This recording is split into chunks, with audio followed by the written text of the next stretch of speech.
Hello दोस्तों, स्वागत करते हैं अपने study channel study with @P में। आज हम समांतर माध्य के बारे में कुछ पढ़ेंगे। समांतर माध्य के क्वेश्चन सॉल्व करके देखेंगे। तो समांतर माध्य समांतर श्रेणी के अंतर्गत आता है। समांतर श्रेणी वैसे स्पेशली समांतर श्रेणी के बारे में पढ़ेंगे। समांतर श्रेणी क्या होता है? जिसका सर्वांतर जो होता है समान होता है। क्या समान होता है? सर्वांतर, जिसे हम डी कहते हैं, वो कैसा होता है? समान होता है। पहचान है ये कि यदि समांतर श्रेणी होगी तभी तो इसका सर्वांतर समान होगा, डी समान होगा। अच्छा, और कुछ टर्म है। टर्म क्या है? यदि कहीं पर पहला, हमें सबसे पहले जरूरत होती है प्रथम पद की। प्रथम पद क्या होता है? प्रथम पद को हम लिखते हैं ए से, सर्वांतर को लिखते हैं डी से, अंतिम पद को लिखते हैं एल से। अंतिम पद कहा जाएगा तो अंतिम पद को हम किससे लिखेंगे? एल से। एन पदों का योग कहा जाए कि 20 पदों का योग, तो एन पदों के योग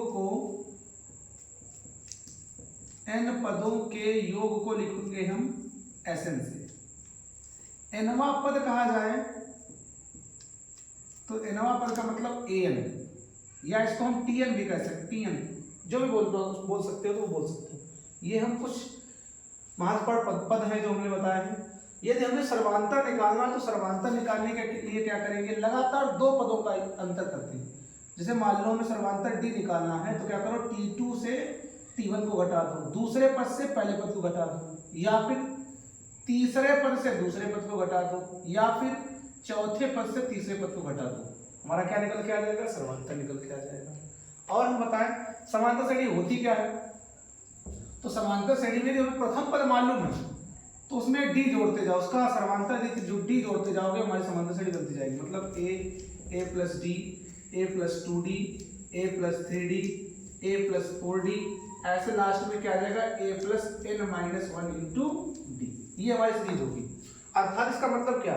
ये हमारा प्रथम पद है T1, या इसे हम A1 भी कह सकते हो। इसी को हम A1 लिख दें, A लिख दें। ये हमारा दूसरा पद है T2, ये हमारा तीसरा पद है T3, ये हमारा चौथा पद है T4।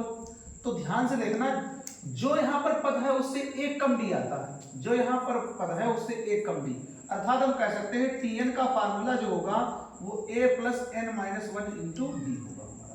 या ये भी लिख सकते हैं An का formula A plus n-1 into D, हमारा ये फार्मूला होगा एनवा पद निकालना। और ये प्रारंभ से एनवा पद निकालने का फार्मूला होता। अंत से कहे तो एनवा पद कैसे निकालोगे? तो ये भी लिख लेना, अंत से एनवा पद निकालने के लिए कभी कह दे तो अंत से एनवा पद यदि निकालना हो तो एन बराबर, या टीएन बराबर में, चाहे टीएन लिख लो चाहे एन बराबर में L minus n-1 into D formula. केवल हम यहाँ पर अंतिम पद लिख देंगे और माइनस, क्योंकि हम पीछे से काउंटिंग करेंगे, पीछे से गिनना चालू करेंगे। तो ये हमारे एनवा पद निकालने का फार्मूला होता है। यदि मान लो योग कह दे, क्वेश्चन में कह दे योग, तो ध्यान रखना योग के लिए फार्मूला होता है Sn बराबर में n/2 2a plus n-1 into D. अब थोड़ा गौर करना, एक तो ये हमारा फार्मूला हो गया, मेन फार्मूला। और थोड़ा गौर करना, Sn बराबर में n/2, इस 2a को हम ये भी लिख सकते हैं a plus n-1 into D लिख सकते हैं। और अभी हमने इतने पद को क्या लिखा है? ध्यान से देखना, अभी हमने इतने पद को लिखा है, ये लिखा है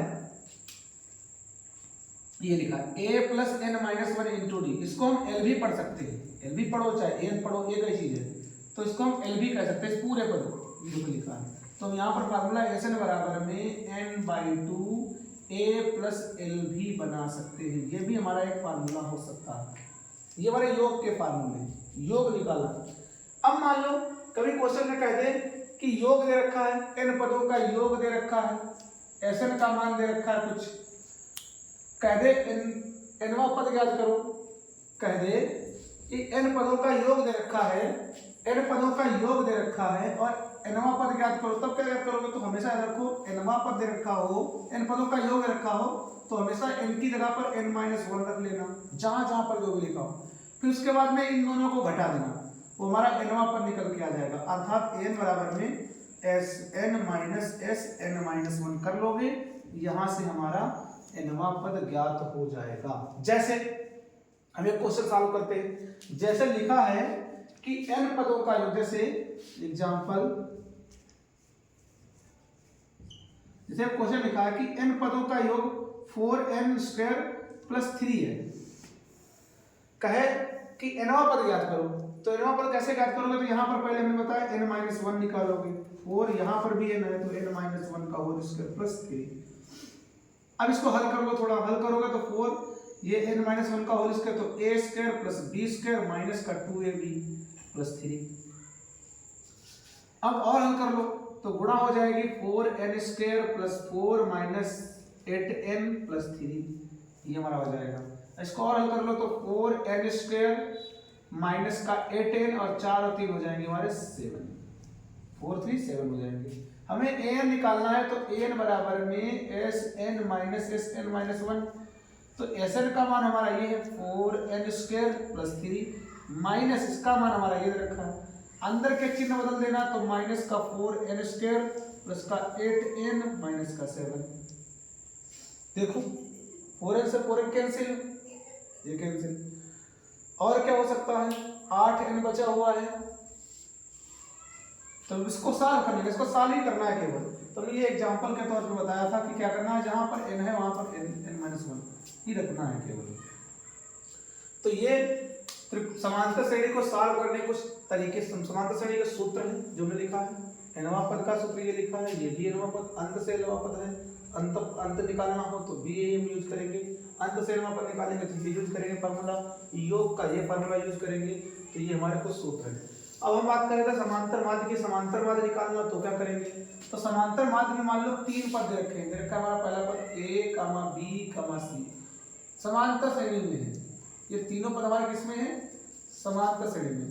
यदि तीनों पद समांतर श्रेणी में है और हमें समांतर माध्य निकालना है, तो माध्य निकालने का तरीका होता है बीच का पद, मतलब बीच वाले पद का 2 गुना 2b बराबर में a + c होता है, ये हमारा समांतर माध्य होता है। 2b बराबर में a + c निकालेंगे तो हमारा समांतर माध्य निकल के आ जाएगा। ध्यान रखना, आगे वीडियो को मतलब इसी पार्ट, ऐसे टॉपिक का आगे का पार्ट अगले वीडियो में पढ़ेंगे।